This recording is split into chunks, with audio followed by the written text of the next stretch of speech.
अस्सलाम वालेकुम स्टूडेंट्स।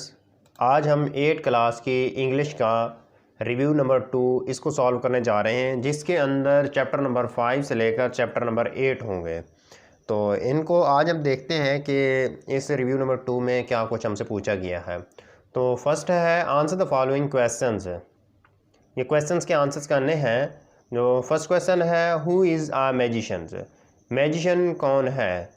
तो इसका हम आंसर करते हैं कि मैजिशियन वो होता है जो अपने ट्रिक्स दिखाता है। A magician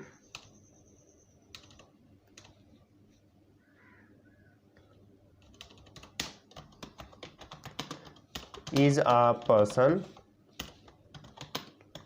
who shows his magic tricks. Magician वो एक शख्स होता है जो अपने मैजिक की ट्रिक्स दिखाता है। उसके बाद नेक्स्ट क्वेश्चन को हम देखते हैं कि नेक्स्ट हमसे क्या पूछा गया है। नेक्स्ट है what trick would you perform if you were a magician. अगर आप एक मैजिशियन होते, अगर आप एक जादूगर होते तो आप कौन सा ट्रिक परफॉर्म करते? तो कोई भी आप लिख सकते हैं। तो मैं लिखता हूँ I would perform the trick of ring. आपको याद होगा कि उसने रिंग को डिसअपेयर किया था, गायब किया था। तो कोई भी आप लिख सकते हैं अपनी मर्ज़ी का। तो नेक्स्ट हम देखते हैं कि नेक्स्ट क्वेश्चन क्या पूछा गया है। क्वेश्चन नंबर 3 है what happened to the twins when they were at school. जब वो स्कूल में होते थे तो उनके साथ क्या होता था? उनके साथ ये होता था कि जॉन, क्योंकि फूल निकला था और उसके भाई को, यानी एक दूसरे की जगह उनको पनिशमेंट होती थी। गलती एक और करता था और पनिशमेंट और को मिलती थी। तो हम यही लिखते हैं John turned out a fool so his brother had to meet punishment at school from his teachers and students। Students से और टीचर्स से उसको पनिशमेंट मिलती थी। और नेक्स्ट क्वेश्चन नंबर 4 है why were the wood cutters childrens always hungry. Wood cutters के जो बच्चे थे वो हमेशा क्यों भूख महसूस करते थे, क्यों हमेशा भूखे होते थे? क्योंकि वो तेज़ी से प्रोग्रेस पा रहे थे और उनको खिलाने के लिए कुछ नहीं होता था, इसलिए वो भूख महसूस करते थे। तो इसका हम आंसर करते हैं would cutters children were growing very fast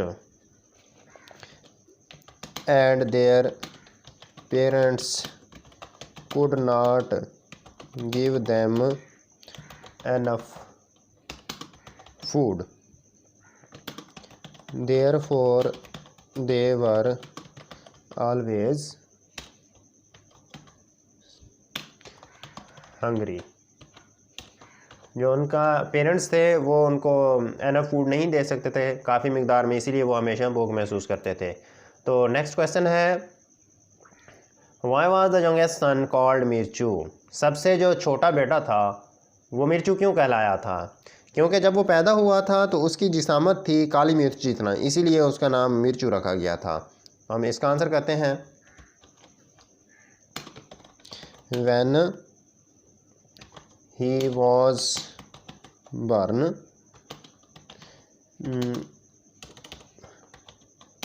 he was the size of a pepper, therefore his named was मिर्चू। तो नेक्स्ट क्वेश्चन देखते हैं। नेक्स्ट हमसे क्या पूछा गया है। नेक्स्ट एंड 6 क्वेश्चन है, लास्ट क्वेश्चन है why did the boys forget their hungers. लड़के अपनी भूख के बारे में क्यों भूल गए थे? जब उन्हें पता चला कि हम जंगल की तरफ जा रहे हैं तो वो खुशी में अपनी भूख को भूल गए थे। तो इसका हम आंसर लिखते हैं when the boys heard that they were going to the forest. They forgot that they were hungry. ठीक है।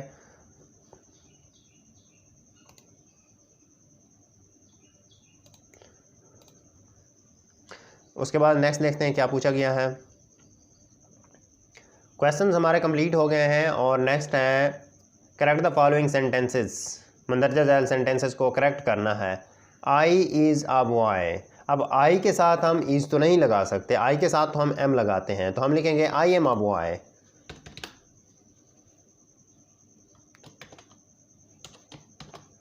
Sentence correction, I am a boy. Next देखते हैं क्या पूछा गया है। She is here yesterday. अब येस्टरडे के साथ तो हम इज़ नहीं लगा सकते, येस्टरडे के साथ तो हम वॉज लगाते हैं, तो हम लिखेंगे she was here yesterday. Next देखते हैं I have been reading from 8 o'clock in the mornings. देखें क्योंकि ये प्रेजेंट परफेक्ट कंटिन्यूस टेंस है, तो प्रेजेंट परफेक्ट कंटिन्यूस टेंस में जब कोई वक्त आता है तो उसके साथ हम सिंस या फॉर का यूज़ करते हैं। अगर वो पीरियड है तो फिर हम फॉर लगाते हैं, अगर वो फ़िक्स टाइम है तो फिर हम सिंस लगाते हैं। तो अब ये 8 o'clock फ़िक्स टाइम आ गया है, तो इसलिए हम फ्रॉम की जगह सिंस लगाएंगे, बाकी ये सेंटेंस एज इट इज़ रहेगा। I have been reading since 8 o'clock in the morning. I have been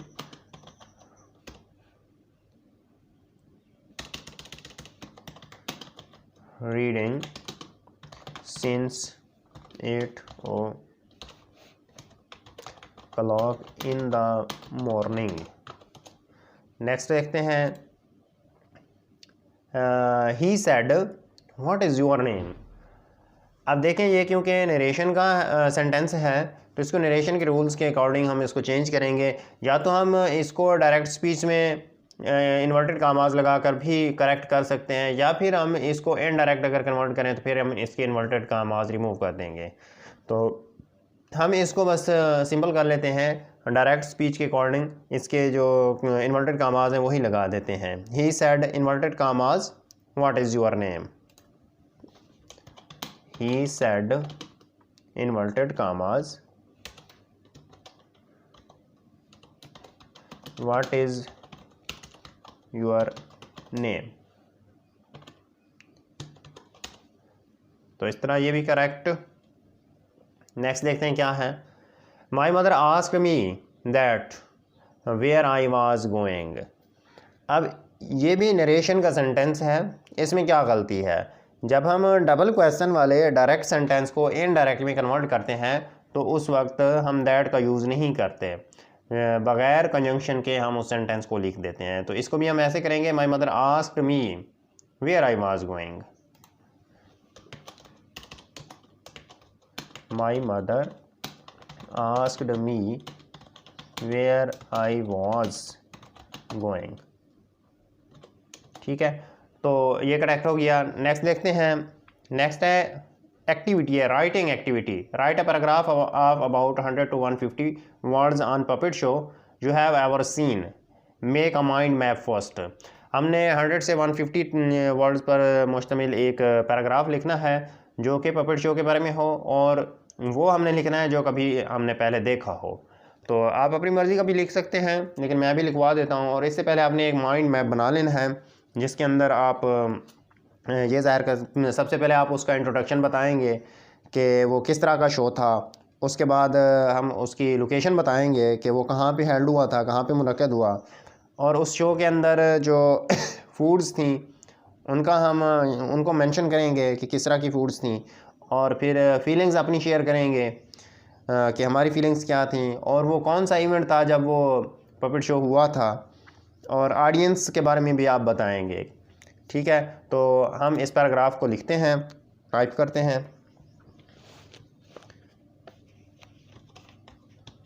puppet show.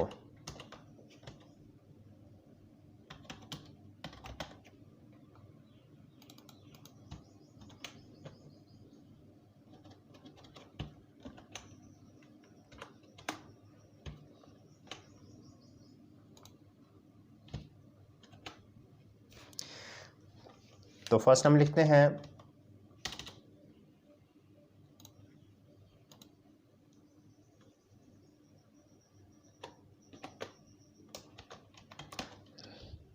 last Saturday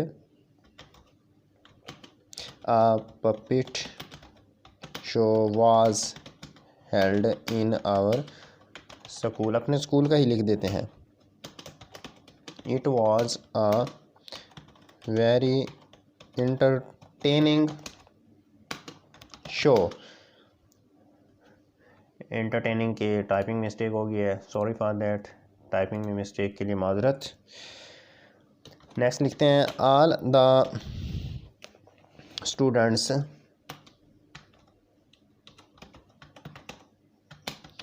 were present to see that show. They were dressed in colourful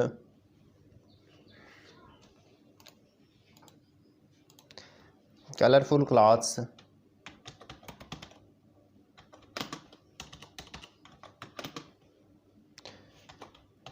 Some of the students were with their families. The show started at time आगे लिखेंगे किस time वो start हुआ था. 9 o'clock. There was a juggler behind an artificial wall on the stage. His fingers were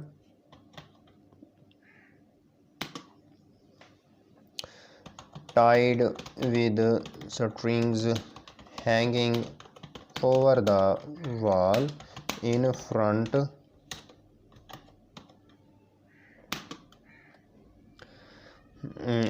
of us.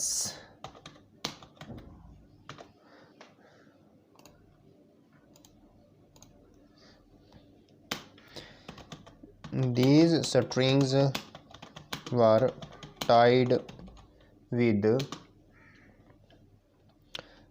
puppets from the end. The juggler was regulating movements of these puppets by the strings in his hand.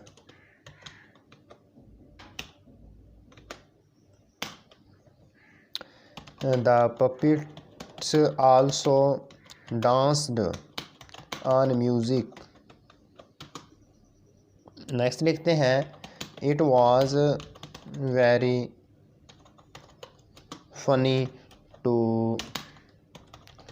look at these puppets moving like human beings. At the end of the show, the juggler came out of the wall and received with great applause. Next लिखते हैं we also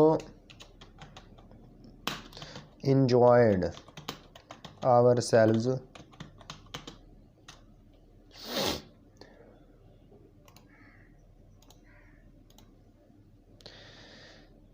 we enjoyed ourselves of spicy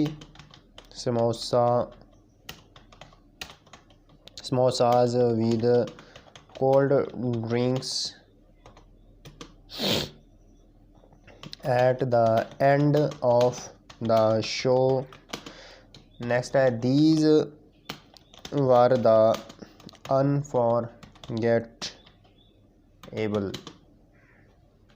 unforgettable moments of my life.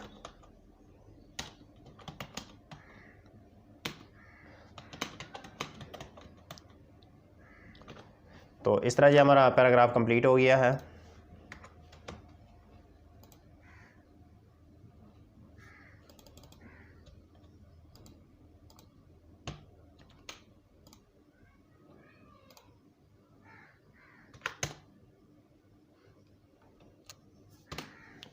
Next question को देखते हैं। Next क्या हमसे पूछा गया है, for each word in list A find a word of opposite meaning from the list B as shown in the examples. Column को हमने मिलाना है, मैच करना है। वाइफ इसका अपोजिट हस्बैंड बनता है, और पुअर का मतलब गरीब होता है, तो इसका अपोजिट रिच बनेगा। हम रिच को देखते हैं, एंड पे है, इसके साथ इसको मैच करेंगे। और नेक्स्ट है सैड का मतलब होता है दुखी, और इसका जो अपोजिट बनेगा वो हैप्पी बनेगा। देखते हैं यहाँ पे हैप्पी आया हुआ है, इसके साथ मैच करेंगे। और नेक्स्ट है पेरेंट्स वालिदैन होते हैं, इसका अपोजिट बच्चे बनता है, चिल्ड्रन, इसके साथ मैच करेंगे। और इसी तरह स्मॉल का मतलब छोटा होता है, तो इसका अपोजिट बड़ा बनेगा जो कि बिग है, इसके साथ मैच करेंगे। और नेक्स्ट देखते हैं डे दिन होता है, तो इसका अपोजिट नाइट बनेगा। देखते हैं कहाँ पे है, यहाँ पे नाइट है, इसके साथ आप मैच करेंगे। नेक्स्ट है प्रीटी खूबसूरत, इसका जो अपोजिट बनेगा वो अगली बनेगा, बदसूरत। और स्लीप सोया हुआ होना, सोना, तो इसका अपोजिट जागना होता है, तो अवेक। और सिट का मतलब बैठना, इसका अपोजिट स्टैंड बनेगा, इसके साथ मैच करेंगे। और इसी तरह ब्लैक का अपोजिट वाइट बनेगा, यहाँ पे है। और इसी तरह लाफ हंसना होता है, इसका अपोजिट रोना बनेगा, वीप आएगा तकरीबन। देखते हैं कौन सा मुनासिब है।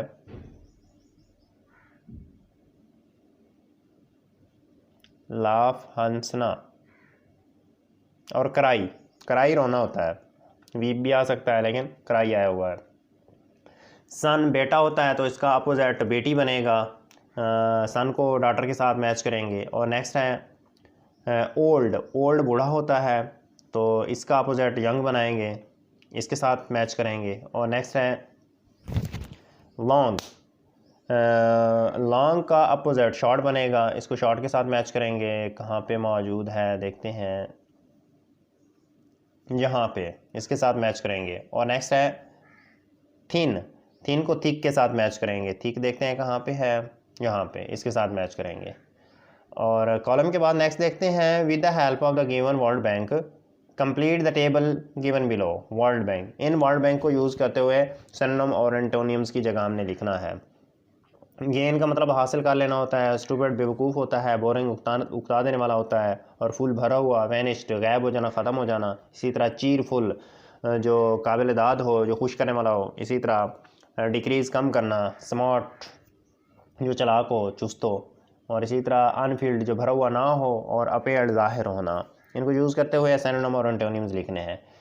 क्लेवर इसका जो सिनोनिम बनाएंगे, क्लेवर चालाक होता है, तो स्मार्ट सिनोनिम बनेगा, और स्टूपिड बेवकूफ़ एंटोनिम्स बनेगा। और नेक्स्ट है डिसअपियर्स, गायब हो जाना, इसका सिनोनिम हम यूज़ करेंगे वैनिश। और इसका जो एंटोनियम होगा वो हम अपेयर और डिसअपेयर, ये एक दूसरे के अपोजिट होते हैं, तो इसको अपेयर को यहाँ पे हम लिखेंगे। उसके बाद है इंक्रीज़ का मतलब होता है इजाफा कर देना, और इसका जो सिनोनिम लिखेंगे वो होगा गेन, हासिल कर लेना। और जिसका एंटोनियम बनेगा वो डिक्रीज़ बनेगा, यहाँ से ये उठाकर यहाँ पे लिखेंगे, डिक्रीज़। और नेक्स्ट है एम्प्टी का मतलब खाली होता है, और जो इसका सिनोनिम बनेगा वो अनफिल्ड बनेगा, जो भरा हुआ ना हो। और जो इसका एंटोनियम बनेगा अपोजिट, वो फुल बनेगा, इसको यहाँ पे हम टाइप करेंगे, यहाँ पे। और इसी तरह अम्यूजिंग है, तो अम्यूजिंग का जो हम सिनोनिम बनाएंगे वो आएगा चीरफुल, इसको यहाँ पे हम टाइप करेंगे। और जो इसका एंटोनियम होगा वो ये बोरिंग होगा, बोरिंग को उठाकर यहाँ पे आप टाइप करेंगे। और नेक्स्ट देखते हैं क्या पूछा गया है, identify the following elements of the story clever Mirchu. Story clever Mirchu के आपने इवेंट्स बताने हैं, इवेंट्स की आपने शनाख्त करनी है। तो सबसे पहले सेटिंग्स। सेटिंग्स क्या होती हैं? Setting include the time and location. Settings के अंदर हम टाइम को मेंशन करते हैं कि ये स्टोरी किस टाइम हुई थी और लोकेशन कौन सी थी, इस चीज़ के बारे में जिक्र किया जाता है। तो ये ऑलरेडी हम कर चुके हैं क्लेवर मिर्चू वाले सबक के अंदर। तो मज़ीद अगर आप डिटेल से देखना चाहते हैं तो ये सेटिंग्स, करैक्टर, प्लॉट और थीम वगैरह आप वहाँ जाकर भी देख सकते हैं। लेकिन अभी हम इनका बस सरसरी नज़र से देख लेते हैं कि सेटिंग क्या होती है। Setting include the time and locations, time और लोकेशन को ये ज़ाहिर करती है। और करैक्टर, करैक्टर क्या होते हैं? Different person playing different roles in the story. Story में जो किरदार होते हैं, मुख्तलिफ रोल अदा करने वाले पर्सनस होते हैं, उनको हम करैक्टर बोलते हैं। और प्लॉट, प्लॉट क्या होता है? Plot means different events in the story. Story के अंदर मुख्तलिफ किस्म के जो इवेंट्स होते हैं उनको हम प्लॉट बोलते हैं। इसी तरह थीम, थीम क्या होता है? Theme is the central idea of the story. किसी भी स्टोरी का जो सेंट्रल आइडिया, मरकज़ी ख्याल, उसको हम थीम बोलते हैं। तो नेक्स्ट देखते हैं क्या पूछा गया है। Rewrite the following lines in simple sentences. इन लाइनों को सिंपल सेंटेंसेस में हमने लिखना है। फर्स्ट लाइन है that fox got taking me for him. तो हम इसको simple sentences,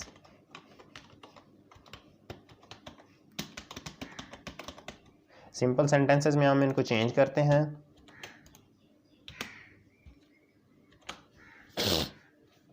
that fox got taking me for him, इसको हम लिख सकते हैं the people confused me with him, के लोगों ने मुझे उसके साथ कंफ्यूज कर दिया था। और नेक्स्ट देखते हैं, नेक्स्ट क्वेश्चन क्या है। For one of us was born a twin, क्योंकि हम में से एक ट्विन पैदा हुआ था। तो इसको जो हम सिंपल वर्ड में लिखेंगे, फॉर बस we were twins, we were twins. और नेक्स्ट देखते हैं, वी गॉट कम्प्लीटली मिक्सड, हम मुकम्मल तौर पर मिक्स हो गए। तो क्या था? मिक्स होने से वो अपनी शनाख्त खो बैठे थे, तो हम वही लिखेंगे we lost our identity, we lost our identity. Next हम देखते हैं कि क्या है। This water likeness ever dodged, तो इसको हम सिंपल वर्ड्स में लिखेंगे, our life was disturb by our identical face and body. Our water likeness disturb, likeness disturbed,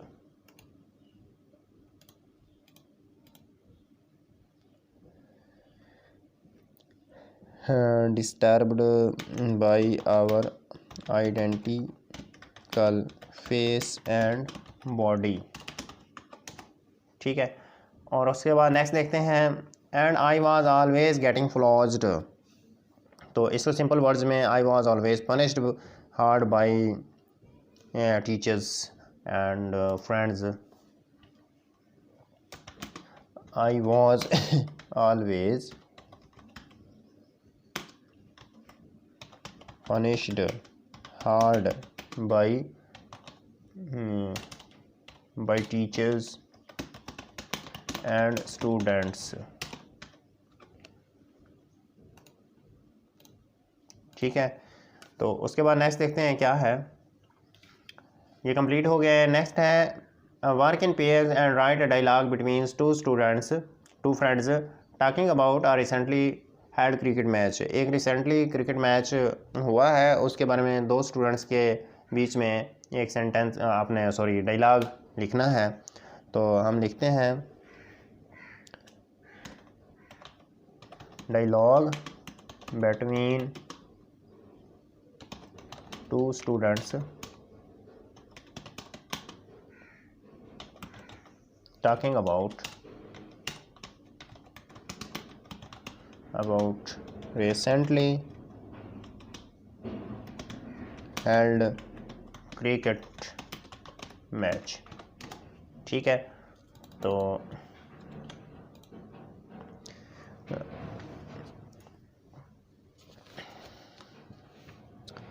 किसी कोई भी नाम हम रख सकते हैं, एक का नाम अली और दूसरे का नाम नासिर रख देते हैं। अली पहले क्या कहता है, how are you Nasir, Nasir आप कैसे हैं। और फिर नासिर क्या बोलता है, नासिर बोलता है I am fine, what about you. फिर नासिर के बाद अली दोबारा बोलता है, वो क्या बोलता है, Ali I am also fine, did you watch the cricket match between Pakistan and South Africa.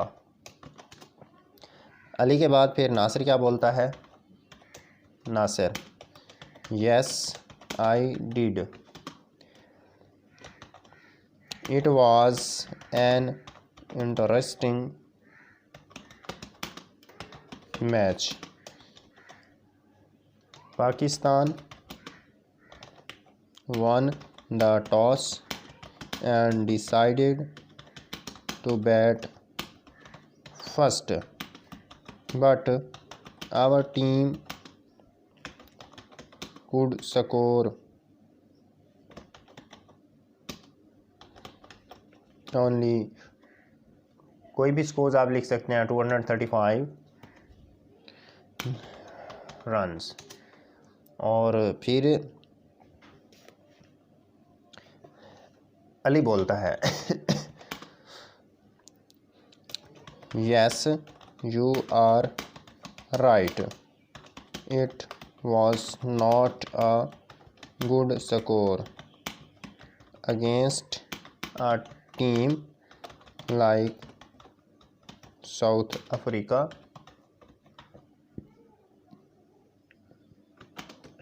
The opener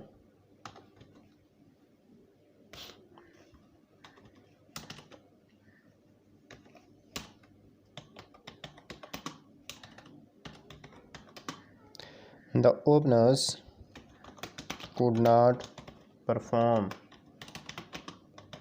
well। और नेक्स्ट नासिर की बारी है, नासिर क्या बोलता है,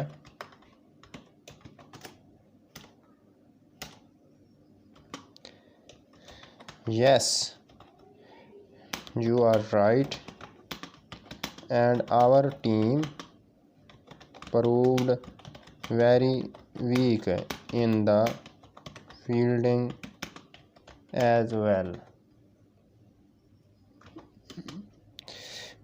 The fielders missed some catches of important players.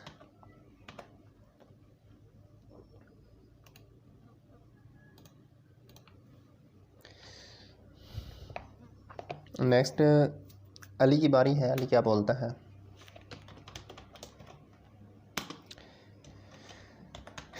Yes I agree with you,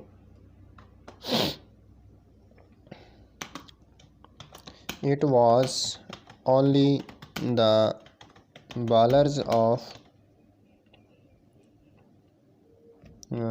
performed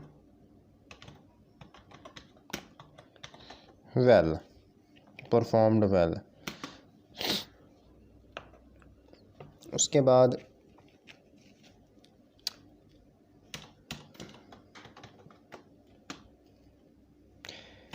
they stopped South Africa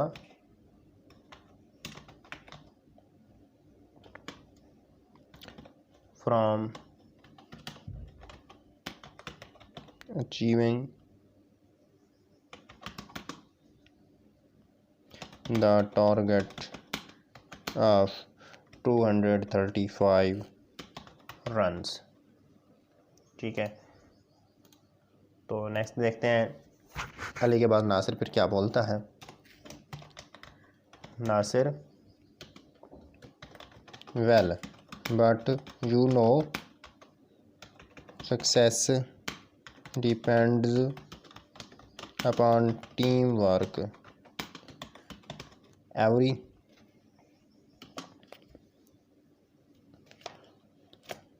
Every player of team needs understanding his role and deliver his responsibility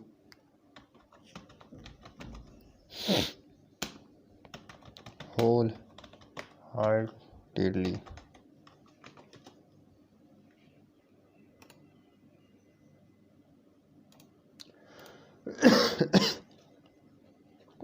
फिर अली क्या बोलता है,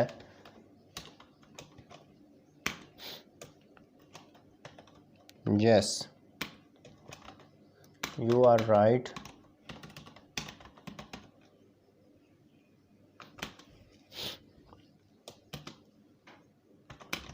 आई am sorry but need to go now as my teacher is coming to the class. Nasir, फिर नासिर क्या बोलता है, all right,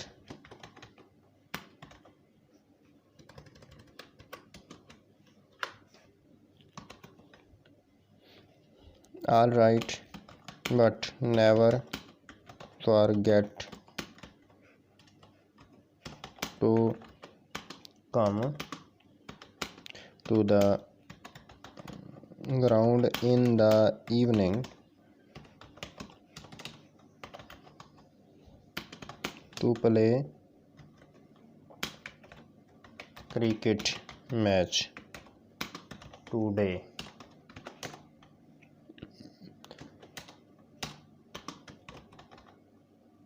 Goodbye. Next फिर अली आखिरी अपनी बात मुकम्मल करता है, okay my dear, I will come there, goodbye. ठीक है, तो ये डायलॉग हमारा कंप्लीट हो गया। नेक्स्ट हम देखते हैं क्या पूछा गया है। बस ये हमारा जो रिव्यू नंबर 2 था ये कंप्लीट हो गया है। तो अगर आपको वीडियो अच्छी लगे तो इस वीडियो को लाइक कीजिए, चैनल पे अगर आप नए हो तो चैनल को काइंडली सब्सक्राइब कीजिए, मुझे सपोर्ट कीजिए। इंशाल्लाह मिलते हैं अगली वीडियो में। थैंक यू सो मच, अल्लाह हाफिज़।